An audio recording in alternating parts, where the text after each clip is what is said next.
Bienvenidos a De Cuatro Hojas.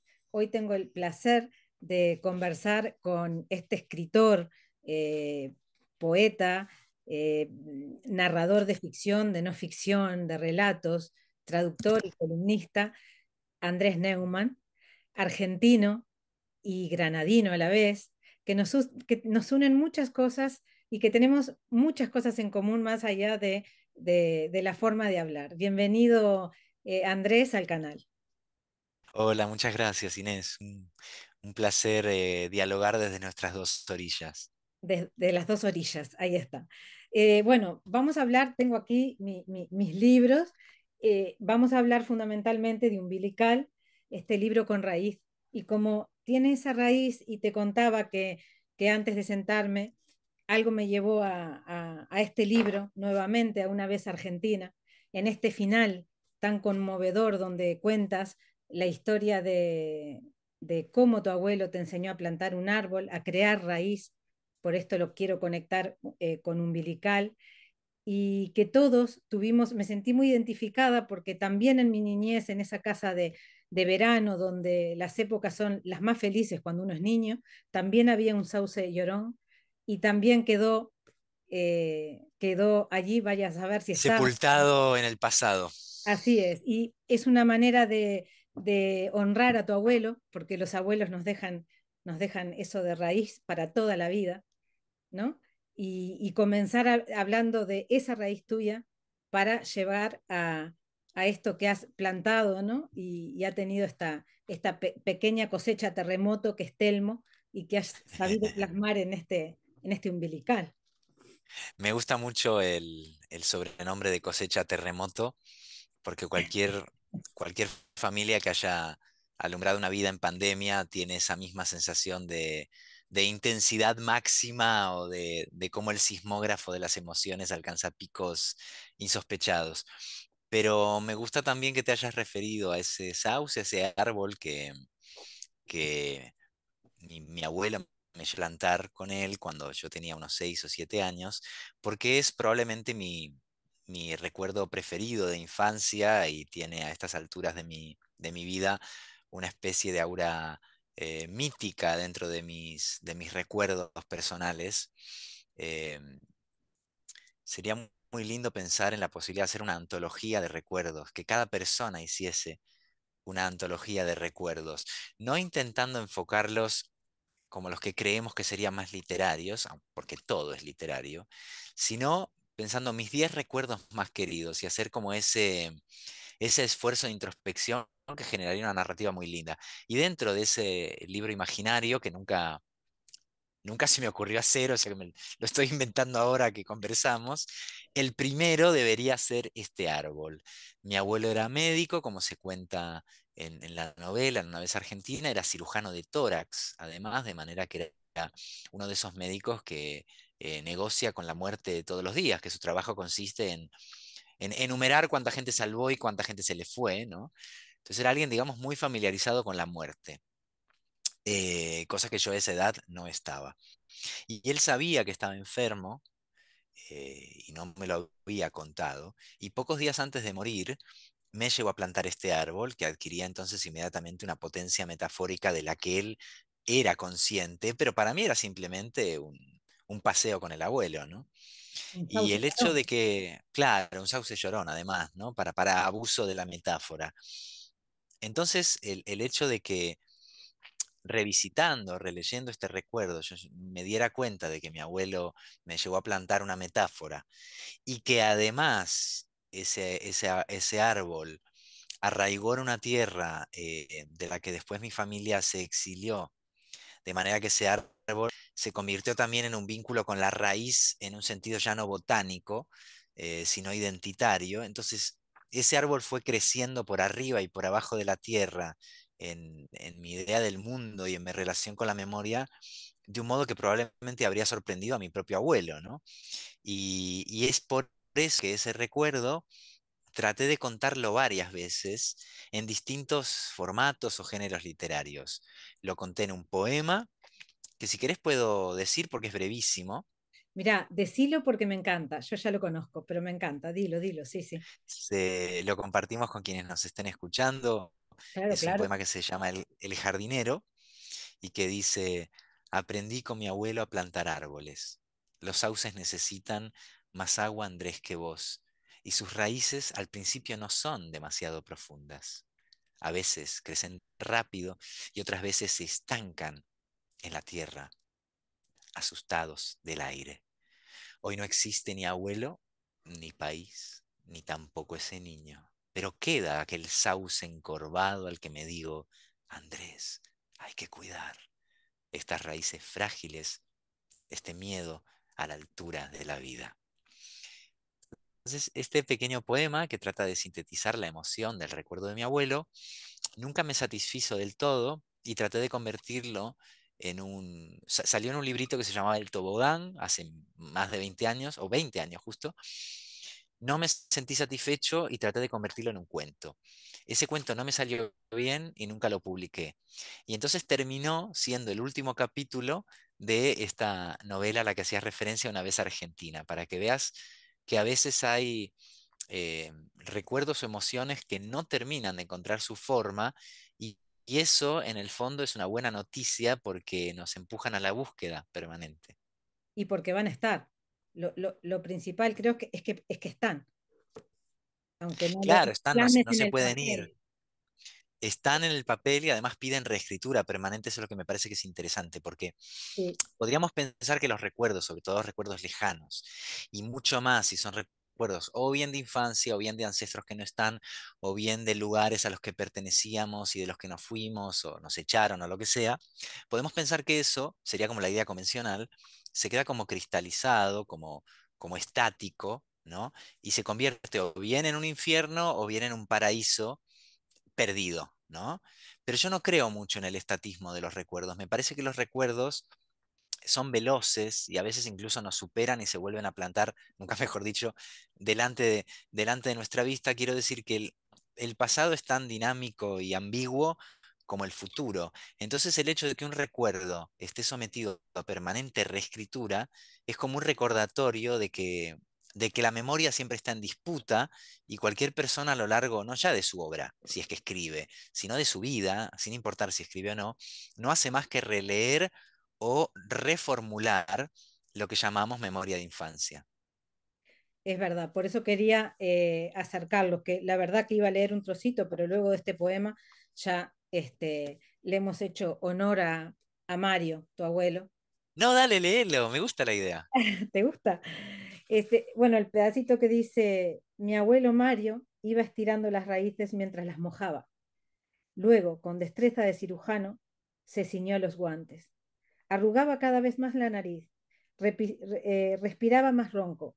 El cielo casi, casi se rompía. Apúrate, querido, ya no, nos va atardeciendo.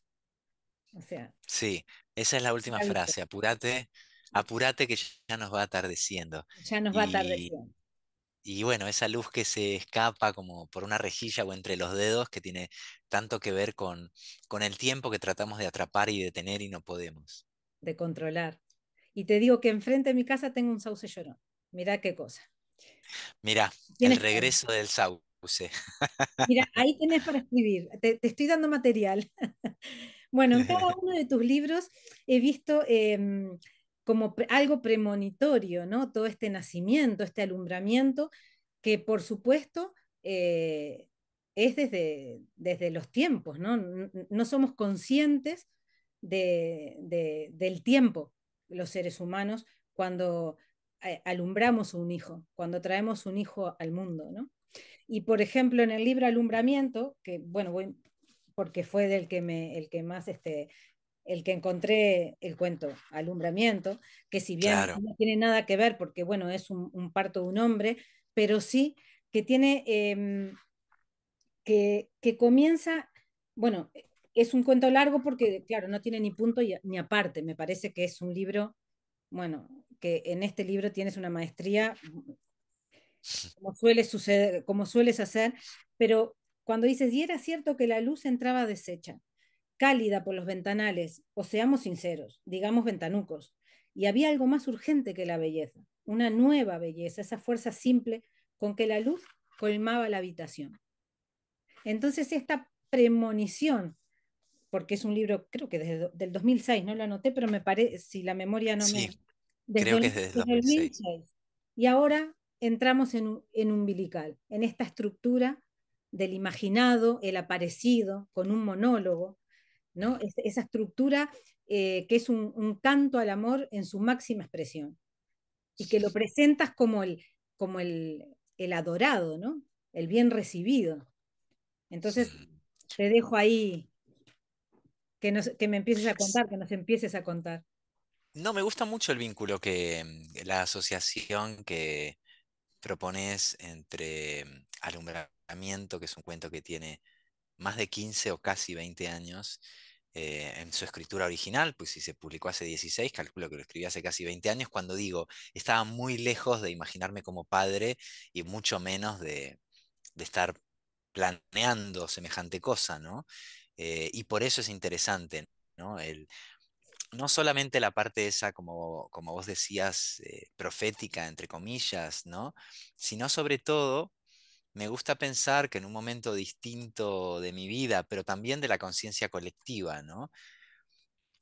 Cuando el pensamiento de género, por supuesto, existía como literatura o como avanzadilla, como vanguardia desde hacía un par de siglos y por supuesto como que en las universidades y la teoría feminista es de larga data, pero cuando no estaba, digamos, en el sentido común de época y no estaba tampoco en mi día a día, como debate tan frecuente como ocurre en nuestro tiempo, había algo del replantear el género del padre o del tipo de masculinidad que heredamos y que después transmitimos, que ya me interesaba mucho, porque ese cuento de alumbramiento tiene, a mí se me ocurren como mínimo tres lecturas diferentes.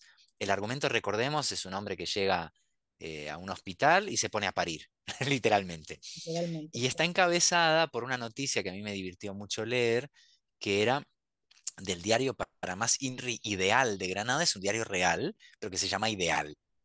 Y en el diario Ideal se informaba del ingreso de hombres en la planta de obstetricia. Y a mí me divirtió mucho el malentendido que podía generar leer literalmente la noticia, ¿no? Interpretando ese titular era evidente que se trataba de un problema con la ocupación de camas, problema al que no somos ajenos en nuestra época tampoco, y no tuvieron más remedio que habilitar una parte de obstetricia para los pacientes hombres.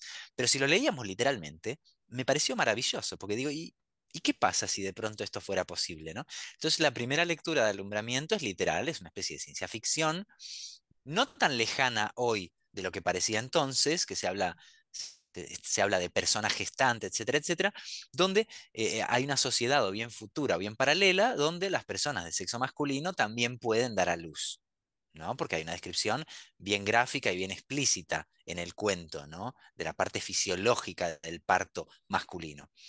Después hay una lectura más cortasariana. ¿Te acordás del cuento este Axolotl, donde alguien mira una pecera y ya no sabe de qué lado del cristal está, ¿no? Bueno, podemos pensar más metafóricamente que se trata de un hombre que va acompañando a su pareja, ¿no? Que está ahí al lado en el parto y se identifica tanto o empatiza tanto con su compañera que aparece del otro lado viviendo el parto de un modo no necesariamente fisiológico, ¿no? Y la tercera lectura, que es la que nos va aproximando a umbilical, es una lectura precisamente más de rol de género. Pensar que en ese cuento lo importante podría ser más bien no el hecho fisiológico o biológico de si hasta qué punto un hombre podría parir o no si la ciencia lo hiciera posible, sino la posibilidad hermosa y estimulante históricamente de que eh, los roles de género y también de los hombres, también de los padres, también de las parejas, van cambiando con el tiempo y que entonces este personaje, este hombre que protagoniza el cuento, se emociona al pensar cómo su padre lo educó en tanto hombre y cuánto le va a enseñar su hijo varón que acaba de nacer, cómo va a renacer como hombre gracias a una nueva generación de varones que tendrá otros principios, otras preocupaciones, otro punto de partida. Y aquí llegamos entonces a Umbilical. Umbilical, por supuesto, al principio fue un proyecto muy visceral, nunca mejor dicho, muy personal. No pensaba en absoluto en publicar un libro, sino que empecé a tomar notas como loco con deseo, emoción y miedo cuando supe que tendríamos un hijo en casa, que yo sería padre, y empecé a tomar notas con la primera ecografía, que me pareció como un fenómeno alucinante y que no ha generado, siento, la suficiente literatura para lo digno de asombro que es, sobre todo literatura escrita por compañeros, ¿no? Por escritores. A mí Eso me te iba a pareció decir, sí. el resumen de muchas cosas, esa ecografía que hoy damos por sentado como recurso primer mundista, privilegiado, decimos, claro, una ecografía, por supuesto, pero la mayor parte de la humanidad nunca fue ecografiada. Yo no fui ecografiado, vos probablemente No, tampoco. yo tampoco, claro. Es decir, que hace muy poco que podemos ecografiar a las criaturas por nacer. Y creo que eso, que bueno, es importante médicamente, es hermoso para las madres también, etcétera, etcétera, me interesa qué efecto causa en el padre en específico, porque es el primer encuentro sensorial Eso con el sí, hijo no nacido que no podemos alojar y que no podemos gestar.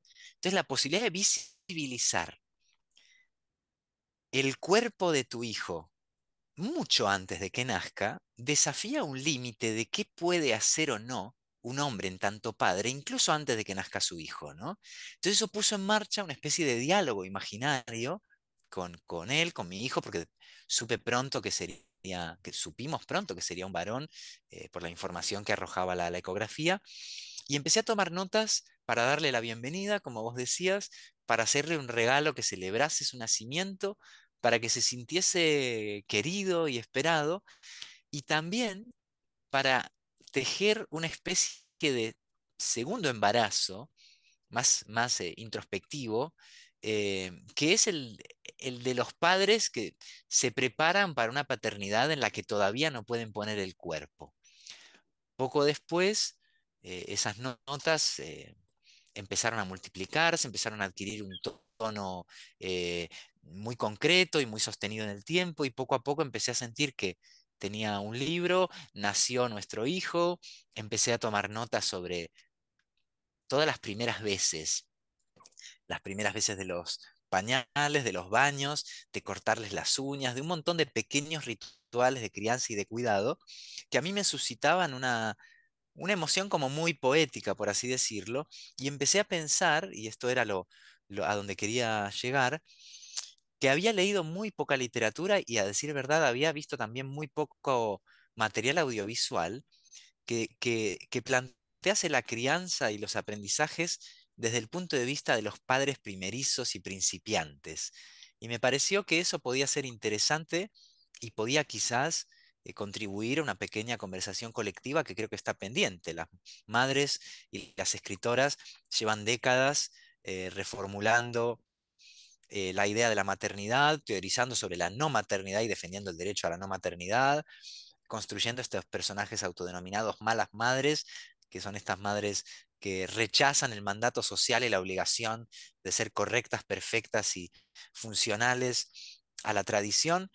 Y todo eso yo me preguntaba, bueno, ¿y cuál sería nuestra parte, la parte de los padres, de los hombres, ¿no? ¿Cómo está cambiando ese rol paterno con la historia? Y me parece que es como un tema muy lindo para escribir.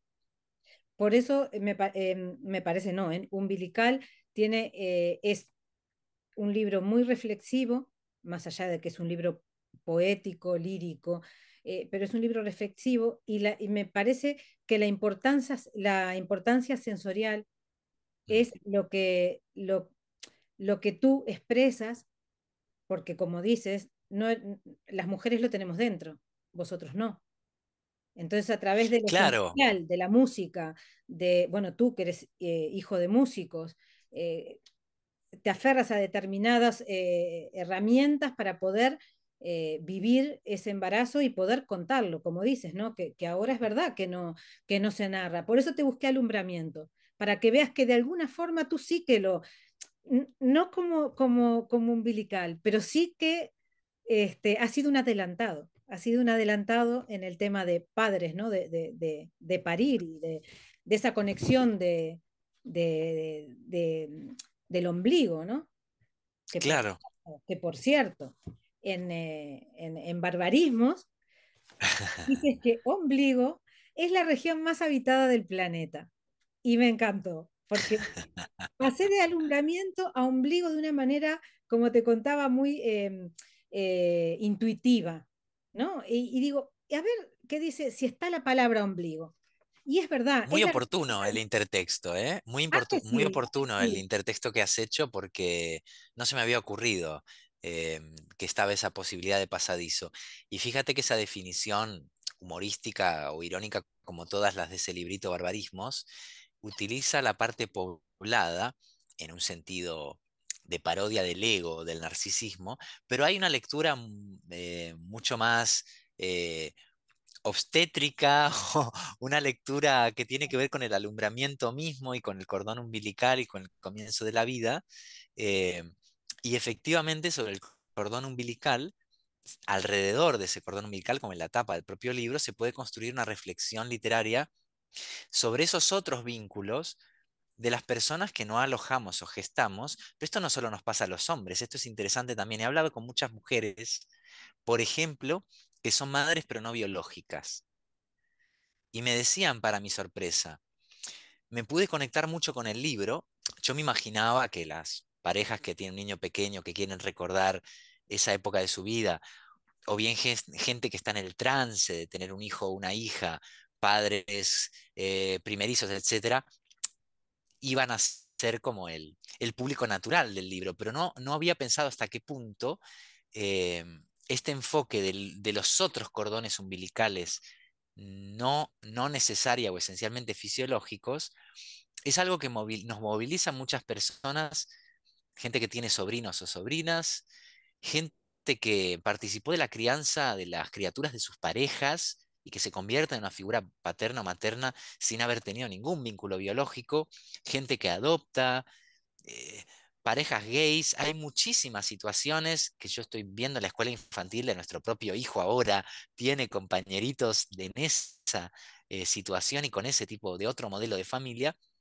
Y es verdad que hay mucha gente que de pronto se plantea, ¿cómo llamo este vínculo que no salió de las entrañas, pero que ya forma parte de mi cuerpo, de mis sentidos, de mis emociones y mi identidad? ¿Es esto acaso menos que lo biológico o es otra cosa? Y sobre todo, ¿cómo termina afectándonos al cuerpo? Porque el contacto con una criatura pequeña es tan de piel con piel, desde el primer minuto, que llega un momento en que tu relación con tu propio cuerpo cambia, ¿no? Te diría que incluso durante el embarazo, y eso se cuenta en el libro, me interesaban mucho esos pequeños rituales en donde el cuerpo en mutación o en transformación de la madre va irradiando pequeños ecos que llegan al cuerpo del padre de alguna manera. Cambian las formas de caminar, cambian las formas de tocarse, cambian las formas de dormir. Hay varios textos dedicados a esa coreografía modificada cuando hay una barriga de ese tamaño descomunal. Después cambia el cuerpo de la madre. Hay muchos cambios que terminan siendo compartidos. Y es una lástima que no hablemos lo suficiente de esto porque me parece que es esencial para la vivencia eh, amorosa y también conflictiva de la propia crianza. Claro, por eso una de las cosas que, bueno, a ver, como te decía, o me pareció es un libro de reflexión, de autorreflexión, porque cada uno lo leemos como tuyo y como nuestro. Nadie va a leer Umbilical pensando que eres tú, Erika y Telmo, no. No, claro. Cada uno lo va a vivir con su experiencia, ¿no? Y estos actos que vas nombrando, actos no, eh, temas, vas Creo nombrando que son como pequeñas ceremonias, como ¿no? sí, rituales, mira, rituales, porque hasta la parte antropológica hay mucho que descubrir. La libertad, el llanto, la orfandad, ahora vamos a ir hablando de cada uno, y lo antropológico. Tú hablas de muchos rituales, de tribu, hablas de todo lo que es el ser humano desde el comienzo, incluso aunque no lo digas. Pero si Así estamos es. atentos de lectura, esa parte antropológica que sí, que es física, ¿no? Que es parte de las tradiciones, los rituales, como te decía. Y entonces aquí, por ejemplo, cuando le pones nombre a tu hijo, cuando le ponen nombre a tu hijo, hablas de la libertad. Y esa libertad está en todo el libro. Es la libertad a elegir. hijo, te voy a llamar así porque tengo que ponerte un nombre, pero en realidad eres libre, Así es. naces libre, ¿no? Naces en una Sí, libertad que en otra época no era así. bueno, nace con conciencia de que tiene que luchar por su libertad o construirla, ¿no? No, me parece muy interesante lo que decís en varios sentidos. Primero, aunque es un libro inmensamente íntimo y autobiográfico, fui escribiéndolo con el deseo de salir de nuestra situación y proyectarla, ¿no? Por eso no tienen nombre los personajes, son madre, padre, hijo. Claro. Hay un tratamiento más arquetípico de esa situación que de partida es muy personal, ¿no? Y después lo interesante de los rituales, eh, fíjate, es lo siguiente. Baudelaire decía que la modernidad es eso cuya otra mitad es eterna. Es decir, que dentro de la conciencia estética o histórica también, hay una parte que no se modifica, que tiene que ver con lo que llamaríamos condición humana, y otra que está en permanente revisión. Bueno, creo que lo mismo pasa con los asuntos eh, familiares o que consideramos más biológicos o más eso, tribales, ¿no? Porque vuelvo a la ecografía. Cuando vi esa ecografía primera de nuestro hijo, ¿no? Esos momentos más impactantes e inolvidables de nuestra vida, sentí que estaba en presencia de algo, por un lado, ancestral, em, que había permanecido inmutable desde una memoria en una escala temporal de la que no podemos concebir, ¿no? Que desde el principio de la vida había algo de eso que se había mantenido milagrosamente intacto, y al mismo tiempo sentí que estaba delante de algo profundamente sofisticado, atravesado por la tecnología, y que transgredía límites que en el pasado se consideraban eh, sagrados o infranqueables, ¿no? Eh, entonces, es como que una ecografía simboliza esa mitad que tiene que ver con nuestras costumbres, con nuestra conciencia de género, con nuestra conciencia histórica, con nuestras tradiciones, Incluso y que genética, incluso pueden, genética. claro, que es que la genética incluso, ¿no? Ahora se puede intervenir para bien o para mal, la medicina se lo propone. Entonces, esa imbricación de lo ancestral, permanente, sagrado, con lo voluntario, lo construido, lo artificial, lo nuevo, a mí me producía mucho interés y por eso la ecografía en el libro se la llama una pintura rupestre del futuro. Y del mismo modo, me parecía curioso pensar que eh, en el libro, en la segunda parte, que es la más extensa, cuando ya el bebé nació, y ya estamos hablando no de la gestación, sino de la convivencia con el bebé, y se convierte el libro en una carta de amor a alguien que no tiene palabras, en una declaración de amor a un ser preverbal y presuntamente prerracional. Es interesante pensar que siempre hubo algunos padres que se involucraban en la crianza y en los cuidados. No es que esto sea nuevo. Quizás ahora haya más, pero no es que antes no hubiera excepciones. Pero lo interesante es pensar por qué esto no generó un relato colectivo. ¿Por qué lo consideramos algo o bien secreto, o bien clandestino, o bien no digno de literatura, ¿no? Entonces lo que yo me planteaba en este libro también era, ¿qué pasa? Que tenemos como el mandato de hablar del imperativo categórico de Kant. Yo mismo he escrito sobre Kant, o sea que no lo digo paródicamente o lo digo autocríticamente, ¿no? ¿Qué pasa? Que si no hablamos como de los llamados grandes temas, aunque este creo que es un gran tema, ¿no?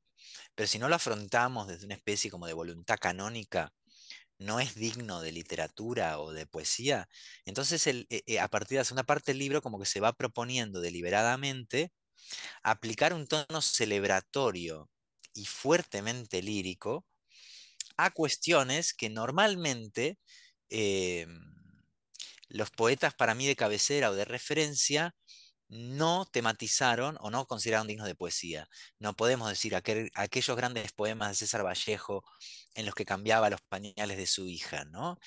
Eh, esa novela estupenda de Tolstoy donde te cuenta sus dificultades para conciliar el sueño durante los primeros años de vida de su hijo, ¿no? Esos cuentos maravillosos yo qué sé, de Borges, que por supuesto no tuvo hijos ni, ni intentó tenerlos, eh, donde entre reflexión y reflexión sobre el infinito, la identidad del espejo, le cortaba las uñas a su hijo.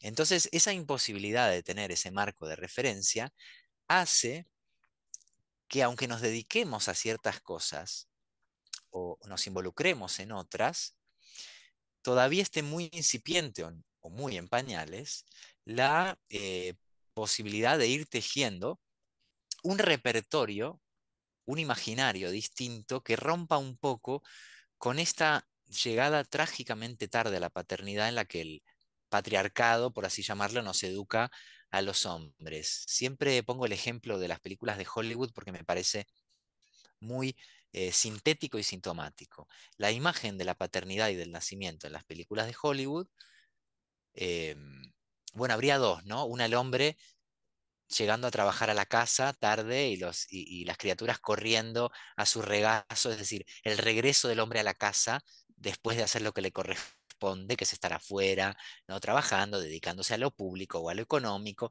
su fugaz y condescendiente regreso a la cotidianidad antes de que los niños se acuesten, ¿no? Esa es una imagen de la paternidad que tenemos todos en la cabeza, se abre la puerta y las criaturas corren hacia la puerta, y la otra es en un pasillo de hospital. Hay un señor con gomina, con corbata, fumando, cuando las leyes eran otras, en ese Esperando. pasillo de hospital, remontándolo de arriba abajo, nervioso, esperando que le den la noticia de que ha sido padre y le digan si ha sido niño o niña. Y fuera de campo, alguien está poniendo el cuerpo, ese alguien obviamente es la madre, se está dirimiendo la vida y la muerte y el vínculo carnal con esa nueva vida, y el hombre está en otro espacio, siendo enfocado, por un lado, es decir, que excluyendo el cuerpo de la madre, pero también autoexcluido de algún modo, ¿no? Ese pasillo que se vuelve como eso, imposible de cruzar. Y me parece que la literatura está para cruzar pasillos. Sí, está bien delimitado. En esa época estaba delimitado. Y Claro, pero eso permeó nuestro inconsciente estético. colectivo y ¿No? O sea, claro, aunque ahora los hospitales sean diferentes y nadie vaya con sombrero y no se fume y te pregunten si quieres acompañar el parto y muchos hombres digamos que sí, aunque en pandemia eso además era claro, especialmente delicado, etcétera, pero digo, aunque el ritual haya cambiado, me parece que no es inocente el imaginario y su influencia en nuestras emociones, porque sabemos que el imaginario no es solamente un reflejo de nuestras costumbres, es un modelo. El imaginario no es descriptivo solamente, es prescriptivo. Y vuelvo al cine. En el cine, el reparto se besa como en la realidad, o más bien la gente quiere besarse como en el cine. claro. Entonces, y ni hablemos, pensemos en el porno, ¿no? En el porno la gente tiene sexo intentando reproducir el sexo real, o más bien hay un paradigma, en este caso más o menos tóxico, que genera unos comportamientos X en el mundo real, ¿no? Entonces digo, si no tenemos una serie de poemas, de canciones, de películas, de narraciones en las cuales el rol del padre no sea siempre el violento castigador represor, o el ausente abandónico fantasmagórico, o el heroico Superman que va salvando a todo el mundo y que todo lo puede.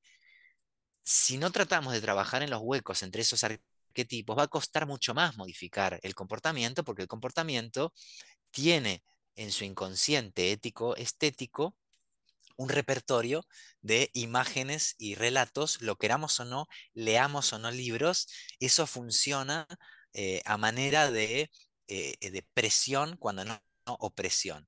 Entonces a mí me gustan mucho los libros ahora que tratan de replantearse estas cuestiones porque siento que nos ayudan a actuar y sentir de otra manera. Como hablabas de las emociones, ¿no? De cómo el hombre ha vivido la paternidad durante todos estos tiempos inmemorables, y aquí hablas del llanto. Eh, Dice, y me tocó una escuela de viriles bobadas, donde el llanto era elíptico. Y claro, ¿esta es la escuela que le queremos dar a nuestros hijos? No, lo que le queremos dar es otra cosa. Y de este tema que vienes hablando y contándome, ¿no? De cómo el hombre participa, que no participa, se compromete y está. ¿no? Que puede vivir el parto, el nacimiento y la vida de su hijo, bueno, como una mujer, ¿no? Esa parte de redefinir las emociones. Tal cual. Y cuando decimos escuela, lo de menos, bueno, no solamente nos referimos a la institución educativa, sino a esa otra escuela mucho más sigilosa y a veces más oscura, que es la escuela familiar y la escuela de las emociones. Muchas veces los discursos, las teorías o los programas pedagógicos no coinciden con la estructura de nuestro inconsciente, de nuestra educación o del modo en que nos han enseñado a sentir, ¿no? Estamos llenos, todo el mundo, de contradicciones al respecto, ¿no? Entonces yo pensaba, eso es sobre todo la escuela emocional en la que queremos educar a nuestras criaturas, digan lo que digan sus maestros, sus programas educativos, que son importantísimos, por supuesto, pero que no son suficientes para modificar la ética afectiva de un individuo, ¿no? Y en ese sentido, pienso que aquí tenemos otra razón por la cual hay muy poca literatura de hombres y bebés o de padres y criaturas pequeñas. No es solamente por el marco biológico, que por supuesto está y actúa, pero eso lo sabemos, y no es tampoco solo por nuestros usos y costumbres, la manera en que hemos configurado nuestras parejas y nuestras familias, aunque eso es extremadamente importante, y tampoco alcanza para terminar de explicar esa escasez en el repertorio, el hecho de que no existe una tradición demasiado amplia de obras de arte o de ficción al respecto. Creo que hay una razón más que tiene que ver con lo que has dicho, que es que un bebé, leído de esta manera, em, es de algún modo el horror del patriarcado, de la virilidad tradicional. Porque un bebé es preverbal, no tiene verbo, que como dice la Biblia, es el comienzo de todo. Claro. Todavía no ejerce lo que llamamos razón o argumentación, que es el logos tradicional, ¿no? Donde el filósofo se afirma, ¿no? Y donde está seguro de lo que dice, o por lo menos si no está seguro, está en un territorio seguro en cuanto a que puede racionalizar las emociones, gestionarlas, eh, rechazar unas, favorecer otras. Em, y claro, y un bebé es todo llanto y Es todo lo todo contrario. cuerpo. Entonces, ¿qué tipo de espejo nos devuelve a los padres una criatura prerracional, preverbal, multicorporal? Freud decía que el bebé era un perverso polimorfo y que no tiene filtro emocional y que su fluidez para el llanto es absoluta, no tiene tabú. Entonces, desde esa especie de estoicismo idealizado en que la masculinidad tradicional siempre ha funcionado, ¿no? La admiración por el hombre que sufre en silencio, ¿no? Como dicen en Argentina, se la banca, ¿no? La admiración por el macho que bueno, que aguanta, ¿no? Que sufre en silencio, que no comunica demasiado sus emociones.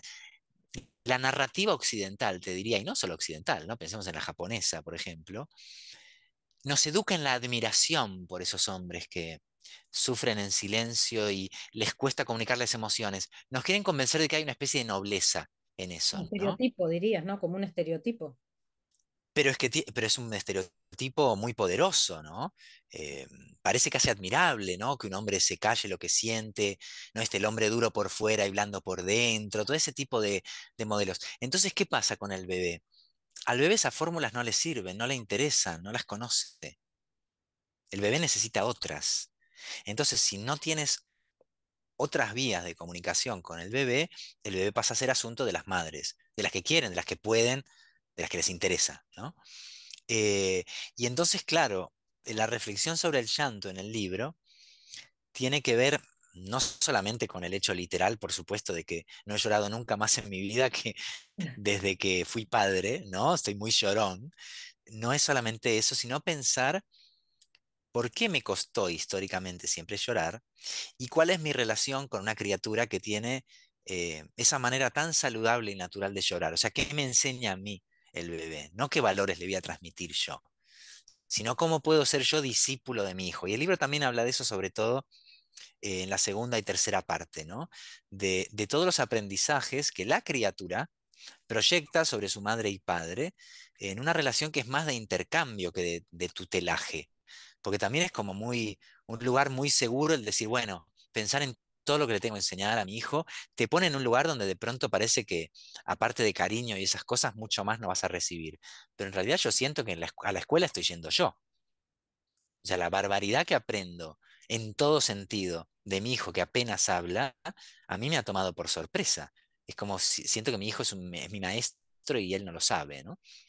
Y el libro también lo escribí para darle las gracias y contárselo, contarle que no solamente es bienvenido, sino que estoy tomando nota de todo lo que me enseña.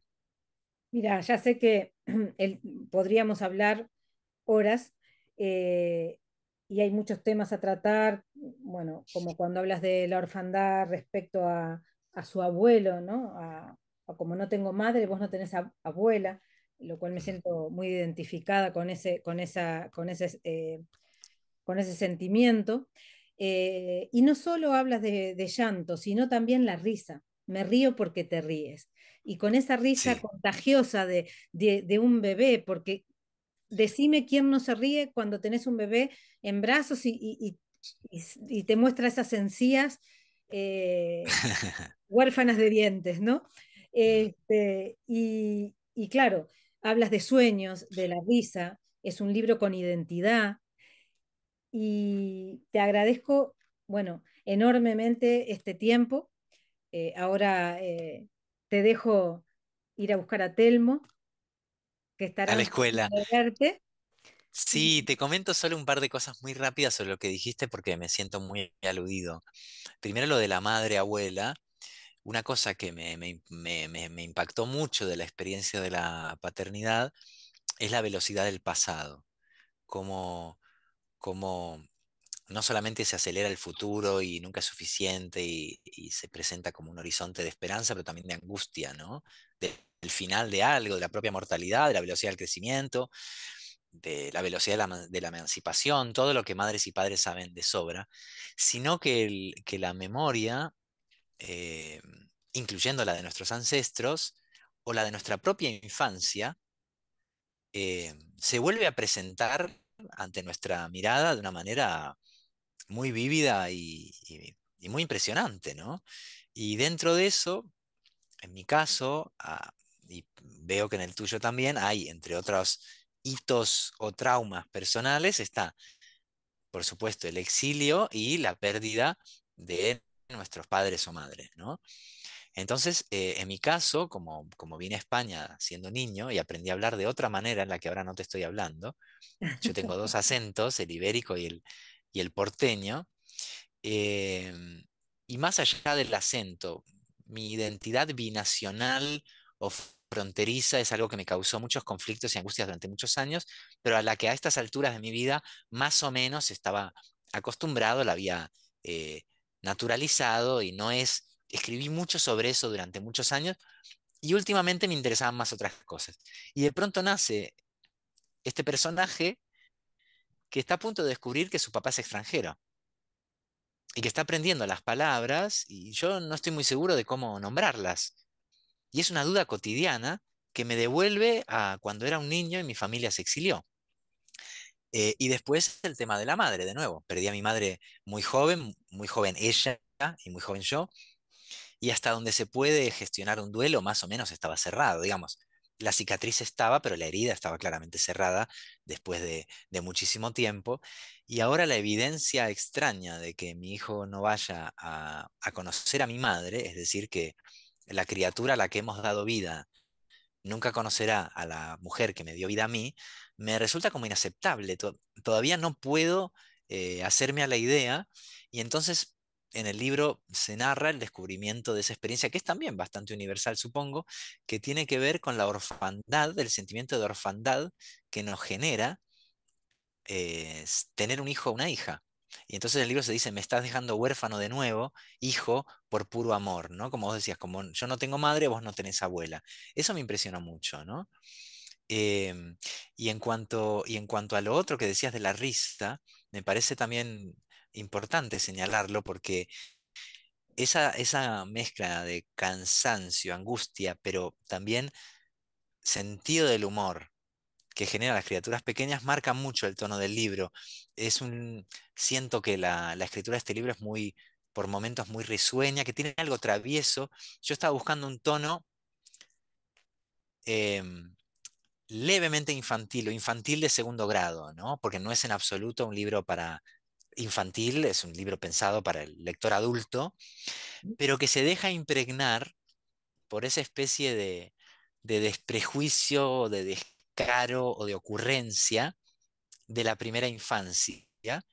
Y me divertí mucho escribiéndolo. Y por eso el libro termina con el monólogo del propio bebé, que es un acto como también de humorismo y de fantasía, donde escuchamos al bebé que todavía no puede ni ponerse en pie con estabilidad, declamando su propio monólogo interior. Así que me gusta que es aparte de como un libro de muchas emociones y reflexiones del tipo que hablamos al principio con respecto a la identidad de los hombres de los padres, que se lea también como un libro de humor amoroso. Me gustaría que eso se sintiera. Si vos lo sentiste, Inevitablemente, inevitablemente en esa parte uno sonríe. Leyéndote sonreímos, inevitablemente. Y me entonces misión encantó, cumplida. ahí está. Por eso te hablaba al principio de tu abuelo, en esa parte de la orfandad, que esa es la clave. Esas raíces de ese árbol, de ese sauce llorón, esa es la clave de la orfandad que se siente ahora, que tiene esa... Ahí está el nuevo esqueje, que a lo mejor es el que tenés al lado de tu casa, que me contabas antes. Sí, a lo mejor, mira quién te diría. Y bueno, tengo que agradecerte a ti, pero también a ella, a él, ¿no? Y me gustaría, bueno, esta Está frase dedicado el libro a la mamá y al hijo, por a supuesto. Erika, ¿no? Este, por tus síntomas, hijo, te conozco en el cuerpo del amor. ¿Qué más podemos decir, Andrés? El amor está en todo, está en cada uno de nosotros, no solo en nuestros hijos. Así que muchas gracias por Tal cual. acompañarme y bueno, y hasta la próxima, que será un Te, placer seguir charlando contigo. te agradezco a vos, Inés, y ha sido una conversación muy, muy grata para mí, llena de complicidades y afinidades, y te mando un abrazo muy, muy fuerte. Hasta pronto.